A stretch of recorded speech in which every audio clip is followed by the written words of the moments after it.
Hello children. पिछले lecture में हमने आपको location and size of India के बारे में बताया था। उसका कुछ थोड़ा रह गया था। पिछले लेक्चर में हमने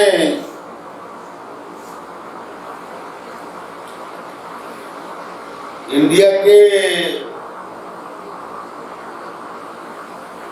एरिया के बारे में आपको बताया था कि the landmass of India cover an area 3.28 million square kilometre. It occupies about 2.4% of the total geographical area of the world। यानी भारत का कुल जो क्षेत्रफल है वह है 3.28 मिलियन स्क्वायर किलोमीटर, और ये दुनिया का के टोटल क्षेत्रफल का 2.4%। जहाँ तक प्लेस की बात है, इंडिया दुनिया का 7वां सबसे बड़ा ये देश है, और इंडिया जो है एशिया महाद्वीप के दक्षिण पूर्व में स्थित है। ये जो दक्षिण पूर्व भाग है, ये दुनिया के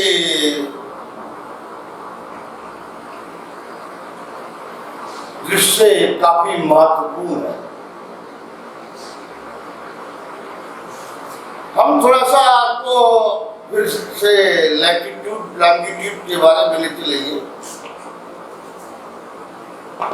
आप देखते होंगे कि हमारे ही देश में सूर्योदय जो है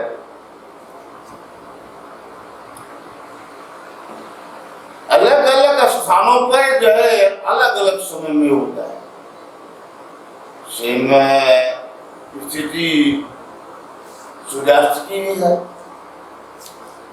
ये जो सूर्योदय और सूर्यास्त की जो स्थिति है, ये डिपेंड करती है देशांतर रेखाओं से, लॉन्गिट्यूडनल लाइन से। दो स्थानों के बीच का जो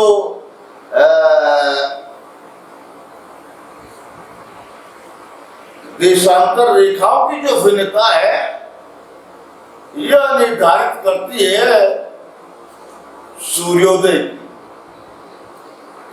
एक एग्जाम्पल लेते हैं।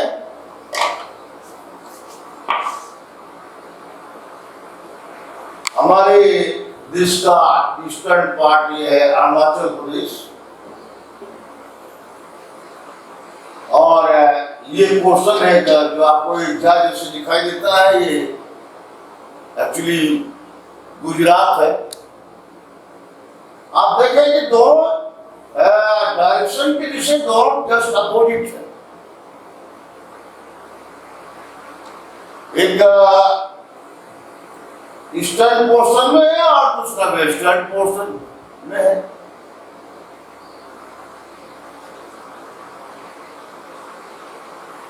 अगर हम लॉन्गिट्यूडनल लाइन से देखें तो अरुणाचल प्रदेश और जो है गुजरात, दोनों के बीच में 30 डिग्री का डिफरेंस है। अब जरा सा चले आइए मूवमेंट ऑफ अर्थ, पृथ्वी की गति। आप जानते हैं कि हमारी पृथ्वी अपने एक्सिस पर जो है वो 24 आवर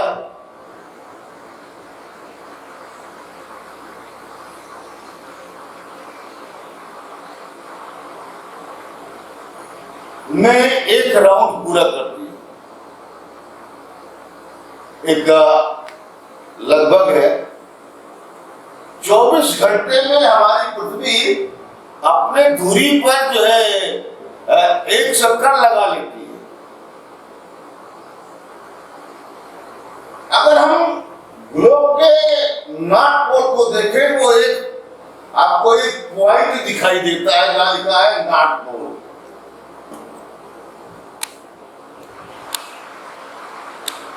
आपने ज्योमेट्री में पढ़ा होगा कि एक बिंदु पर 360 डिग्री का जो है कोण बनता है।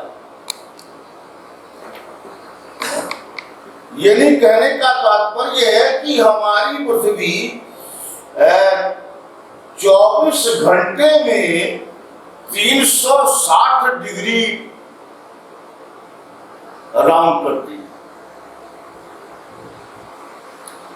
अगर 24 घंटे में जो है वो 360 डिग्री घूमती है तो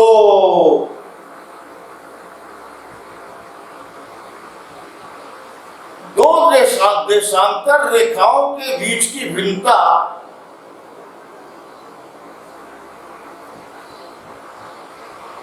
बराबर हो जाएगी 24 इंटू 60 अपॉन 360।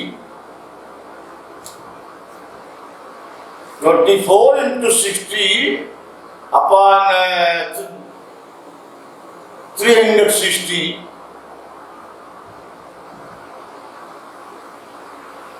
सिंप्लीफाई कीजिएगा, आप देखेंगे कि एक डिग्री घूमने पर जो है 4 मिनट का अंतर आता है। और अगर पृथ्वी के 1 डिग्री घूमने पर अगर 4 मिनट का अंतर आता है और अरुणाचल प्रदेश और गुजरात दोनों के बीच में जो डिफरेंस है वो है 30 डिग्री का। तो 30 इंटू 4 इक्वल टू 120 मिनट्स। यानी अरुणाचल प्रदेश और जो है गुजरात के सूर्योदय के समय में 2 घंटे का अंतर होगा। समझ रहे हैं? 2 घंटे का आपको समय का अंतर होगा। अब आती है बात सोलर टाइम की। ये जो आप जब क्रिकेट देखते होंगे, अब आपको जो है जैसे हमारे यहाँ सुबह 8 बजे क्रिकेट का मैच शुरू हो जाता है, यदि सुबह होने के ठीक घंटे 2 घंटे बाद। और ऐसे हर देश की स्थिति है।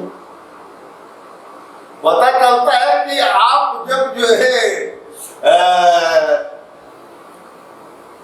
इंग्लैंड का मैच अगर आप देख रहे होते हैं तो इंग्लैंड का जो है मैच इंडिया और जो है इंग्लैंड के टाइम में लगभग 5.5 घंटे का अंतर आता है।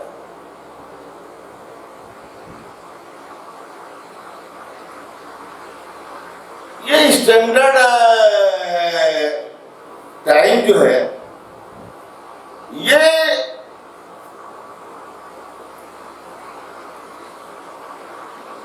डिपेंड करता है प्राइम मेरिडियन या ग्रीनविच लाइन या 0 डिग्री प्राइम मेरिडियन, देखिए वहां आप ग्लोब में देखिए आप लिखा हुआ है 0 degree prime meridian, Greenwich line. वह स्थान जो सेम पर जो प्राइम मेरिडियन पर है, उनका मानक समय भी बराबर होता है।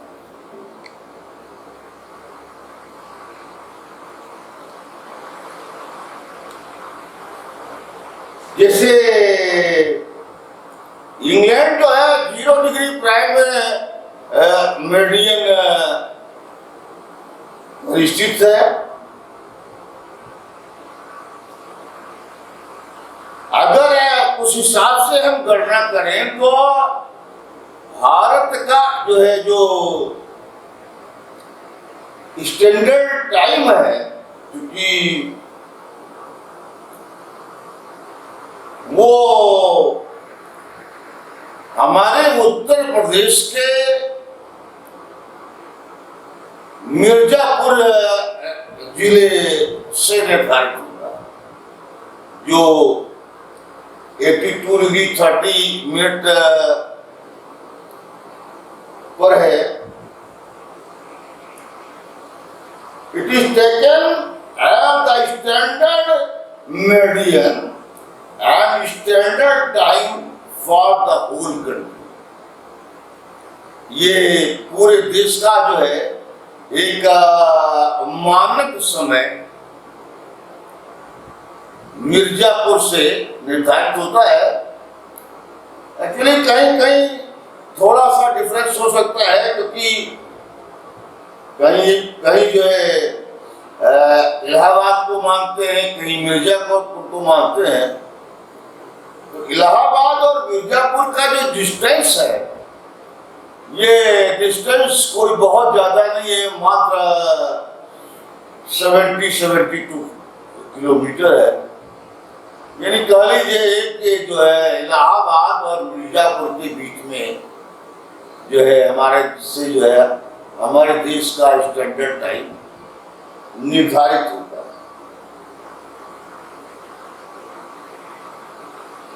अब हम आते हैं strategic position of India in world, यानी इसको ये कह लीजिए कि भारत की रणनीतिक स्थिति।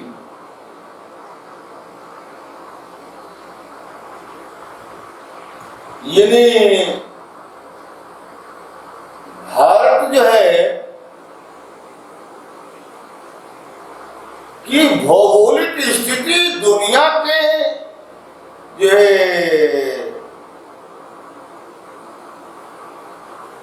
देशों को किस तरह से प्रभावित करती है।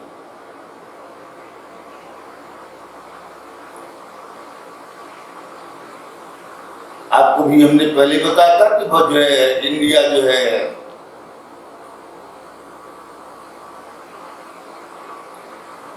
एशिया कॉन्टिनेंट का के साउथ ईस्ट में स्थित है या दक्षिण पूर्व भाग में स्थित है, और ये हिंद ओशियन यानी हिंद महासागर के शीर्ष पर।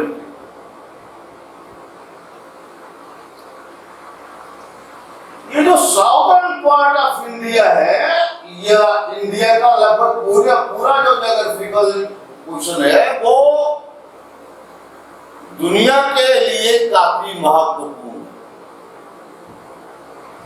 आप जानते हैं कि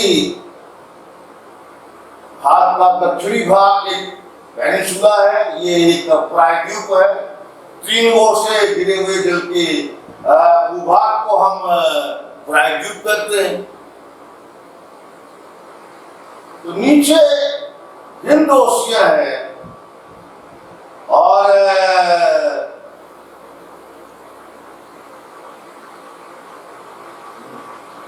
इसके राइट हैंड पर वे ऑफ बंगाल और लेफ्ट हैंड पर जो है अरबियन सी पड़ता है। ये दुनिया के विशाल जलीय भागों में से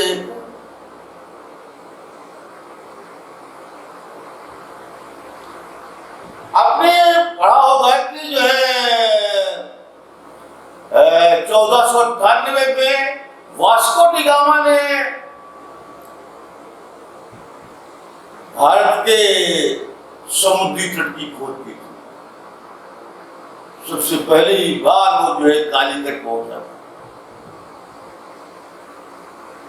और एक लंबी यात्रा करने के बाद वो जो है उसे कहीं जमीन दिखाई दी।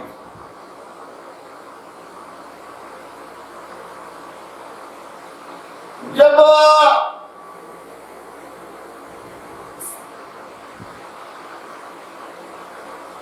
तुर्कों के आक्रामक नीति के कारण जब एशिया यूरोप महाद्वीप के बीच में जो जमीनी मार्ग से जो व्यापार होता था वो बंद हो गया, तो दुनिया इस बात के लिए, यूरोपीय कंट्री इस बात के लिए मजबूर हो गए कि वो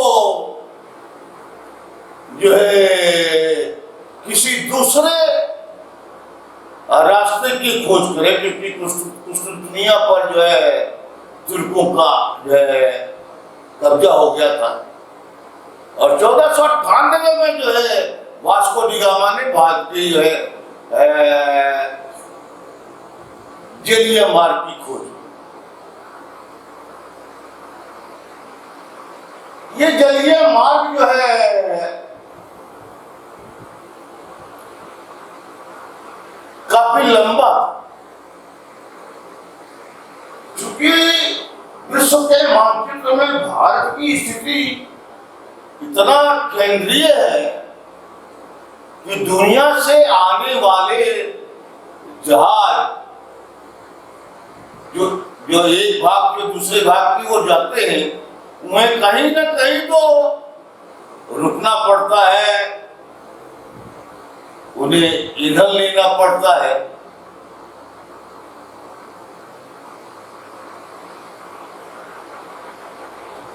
तो यूरोप से चलने वाले जहाज जो है अफ्रीका का चक्कर लगा, यहाँ अफ्रीका है, अफ्रीका का चक्कर लगाते हुए वो जो है भारत के दक्षिणी तट पर पहुंचती है। एक लंबी दूरी उन्हें तय करनी पड़ती थी, लेकिन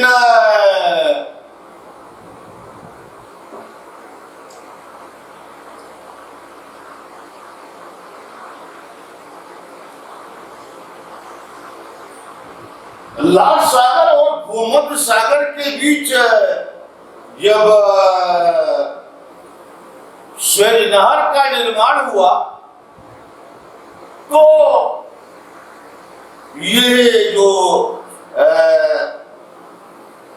जलमार्ग था वो 7,000 किलोमीटर कम हो गया।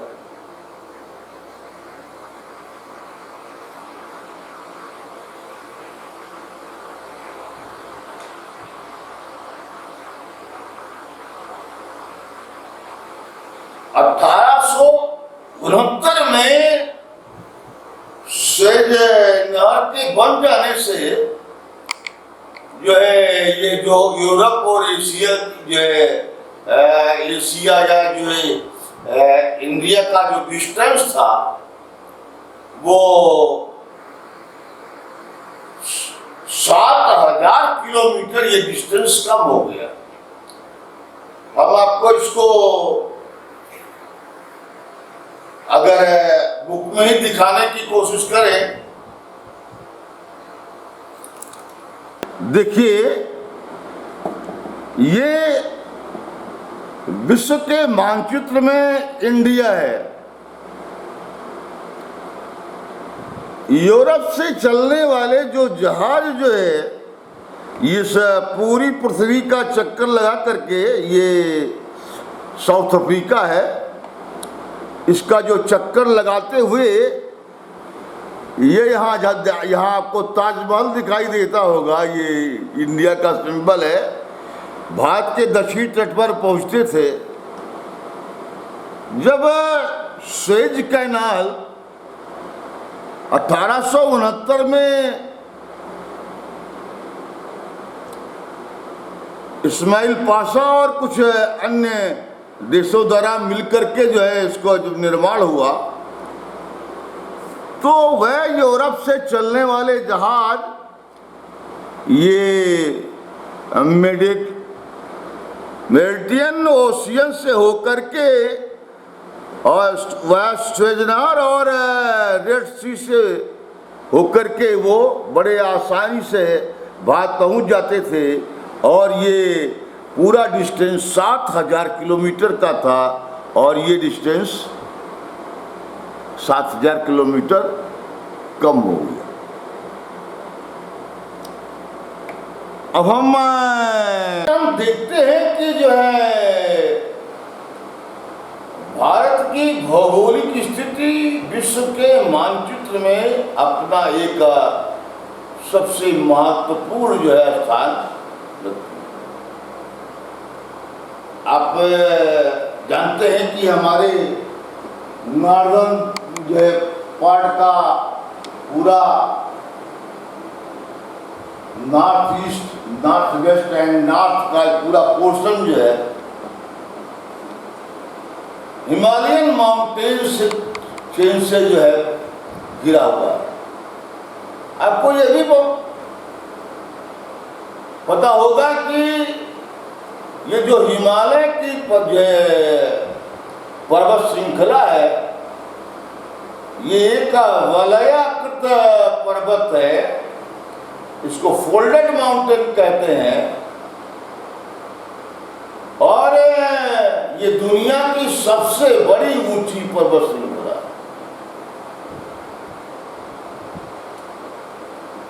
यानी इसको यूं कह लें कि जो है ये हर दृश्य जो है दुनिया को प्रभावित करती है। ये उत्तरी ध्रुव से आने वाली हवाओं को भारत में प्रवेश करने से रोक देती है, वरना नॉर्दर्न पार्ट ऑफ इंडिया जो है जाड़े के दिनों में पूरी तरह जम जाता। दूसरी चीज, इसके जो ऊंची ऊंची चोटियां हैं जिसमें माउंट एवरेस्ट है, नंदा देवी है, कंचनजंगा है, जब इसको हवाएं पूरी तरह से पार नहीं कर पाती हैं, तो जो एयरवेज है, हवाई जहाज है, उनके लिए भी इसको पार करना काफी खतरनाक है। इसलिए इंडिया जो है दुनिया के मानचित्र में हवाई यातायात के दृष्टि से भी जो है महत्वपूर्ण है। और यूरोप, अफ्रीका महाद्वीप से चलने वाले, उत्तरी अमेरिका, दक्षिणी अमेरिका से चलने वाले हवाई जहाज उन्हें आकर के भारत में ठहरना पड़ता है, क्योंकि तब तक उनका जो ईंधन है, फ्यूल है, वो खत्म हो गया। अब ज़्यादा इसके बारे में आप बुक से डिस्कस करें। अब हम आते हैं इंडिया नेबर्स, भारत के पड़ोसी देश। इंडिया के सब continent which occupied distinct geographical position in South Asia.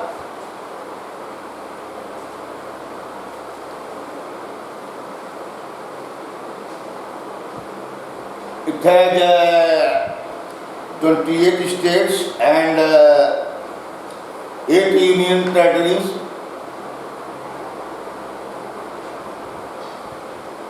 हमारे भारत के सीमावर्ती जो देश हैं, जिन्हें आप पड़ोसी देश कहते हैं, उनके बारे में आप काफी कुछ जानते होंगे।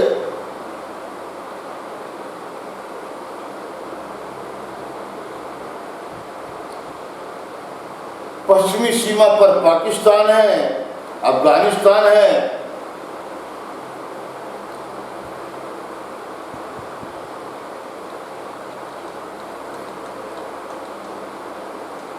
उत्तर में नेपाल, तिब्बत, भूटान,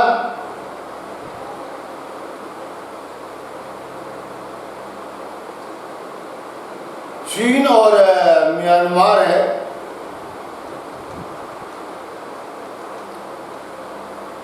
और भारत के दक्षिण में जो है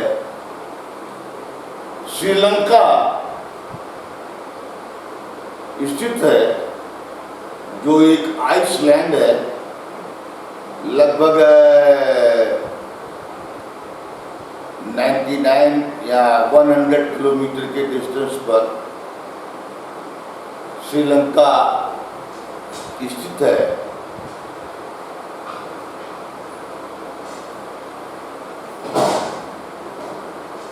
इस तरह हम भारत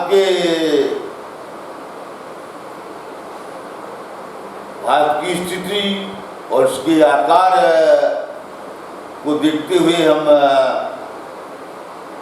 कह सकते हैं कि भारत की भौगोलिक स्थिति दुनिया के में सबसे महत्वपूर्ण है। और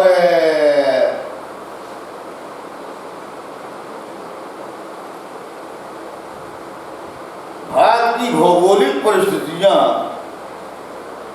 ही वह कारण है जो इसे दुनिया के अन्य महाद्वीपीय देशों से प्राचीन काल से जोड़ती हैं और आज भी लगातार जोड़ रही है। भाग में यहीं तक। अगले लेक्चर में हम फिजिकल फीचर ऑफ इंडिया के बारे में डिस्कशन कर लेंगे, जो हर देश से काफी महत्वपूर्ण है।